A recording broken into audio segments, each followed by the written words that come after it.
మనిషి జన్మ వల్ల లాభం ఏంటి? మనిషి జన్మ లాభమా? ఉమ్, పుణ్యం ధర్మం చేసుకుంటే లాభం ఉంటుంది. ఉమ్, ఇక తాగుడు తినుడు అంటే అది నరకం ఉంటుంది. నరకం అంటే తాగి తినే వాళ్ళు ఒప్పుకుంటారా? ఒప్పుకుంటారు. ఎందుకు ఒప్పుకోరు? ఒప్పుకుంటారా? ఒప్పుకుంటారు. ఒప్పుకొని తాగుతారా? సరే అంటారు. ఆహా, ఓ తెగించుంటారన్నమాట. తెగించుంటారు. మరి మనిషి జన్మలో తాగి తినడము అనివార్యమా, తప్పనిసరా? అది ఇక పెద్దల నుంచి వస్తున్నది కదా. అది మనం ఏ పెద్దలు? ఇప్పుడు మన రాజు ఉన్నాడు అనుకో, ముస్లిం ఉండే, ఆయన ద్వారా అప్పుడు వాళ్ళు అలవాటు చేసిండ్రు. అట్లా ముస్లింలు తాగరు కదా. తాగుతారు, తక్కువ, తాగుతారు, తింటారు. ఎవరో తక్కువ తినేది ఉంటుంది కానీ తాగేది వాళ్ళ మతం ఒప్పుకోదు. మతం ఒప్పుకోదు కానీ అన్ని నడుపుతాయి అలా. ఇప్పుడు నీకు ఆలోచన ఉన్నప్పుడు మన మతంలో కూడా ఇప్పుడు లేదు, మనం తాగుతున్నాం గట్లా.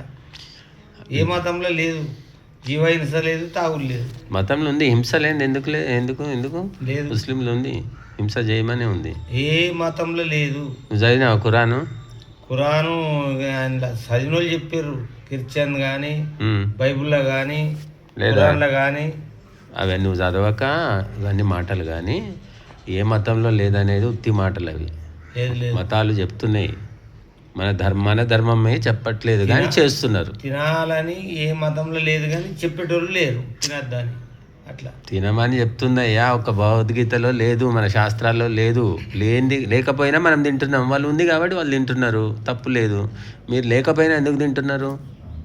మన శాస్త్రాలు చెప్పడం లేదు, చెప్పండి ఎందుకు చేస్తున్నారు హిందువులు అంటే? తిన్నదరక్క మూర్ఖులై, శాస్త్రాలు చదవక, చెప్తే వినక. శాస్త్రాలు చదవక చదివి హిందువులలో చదువు లేక అట్లా మూర్ఖతనం. చదువు లేక అని కాదు, చదవలేదు నువ్వు. చదవకపోయినా గురువులు చెప్తే వినేటోళ్ళు ఎంతమంది ఉన్నారు? గురువులు మంచి మాటలు చెప్తే వింటారు. 100% వింటారు. అది 10% ఒక్కసారికి వినరు. అది కూడా ఒక 10 సార్లు 100 సార్లు చెప్తే అప్పుడు మెల్లగా పట్టుకుంటారు. కాబట్టి ఈ మొండితనము అనేది హిందువుల్లో ఉంది. వాళ్ళ మతంలో ఏం చెప్పారో అది వాళ్ళు నడుచుకుంటున్నారు. మాంసాహారం తినొచ్చని చెప్తున్నాయి వాళ్ళ మతాలు, కానీ మన ధర్మంలో లేదు. లేకపోయినా సరే అది ఎలా అలవాటయింది. అది తాత తండ్రుల నుంచి వస్తుంది. ఇంకా అది వద్దంటే బాధపడతారు. అంతే ఉన్నది. అలవాటైన వ్యక్తి వదలడానికి బాధపడతాడు. కాబట్టి అది ఒక సాంప్రదాయం నడుస్తుంది. మరి మన ధర్మంలోని గొప్పతనం ఏమిటో నీకు అర్థమైందా? అవి ధర్మం చదివితే అర్థమవుతుంది, చదవలేదు కదా.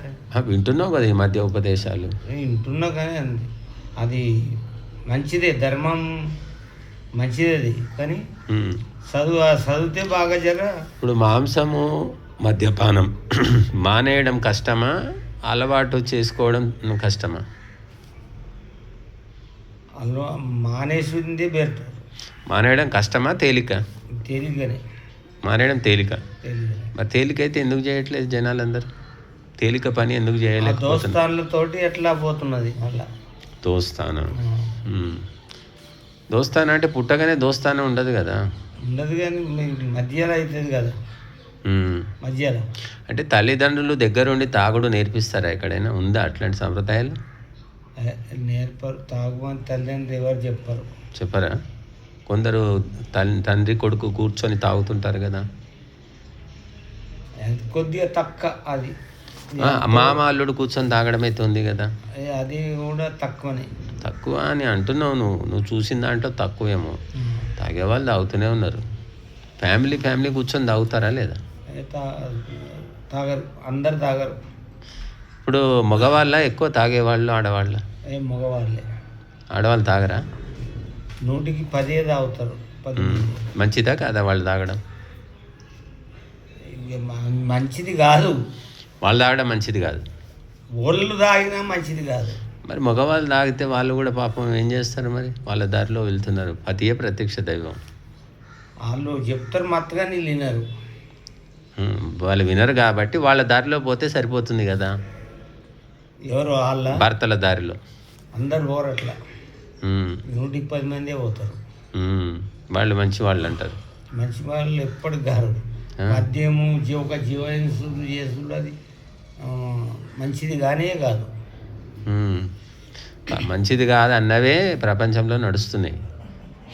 నువ్వు మంచివి కాదు అని 10 సార్లు అన్నావు అనుకో, చిన్నయ్య చెడ్డోడు అని పేరు వస్తుందా లేదా? కాబట్టి మంచిది కాదని తెలుసుకొని నోరు మూసుకొని మన పని మనం చేసుకోవాలి.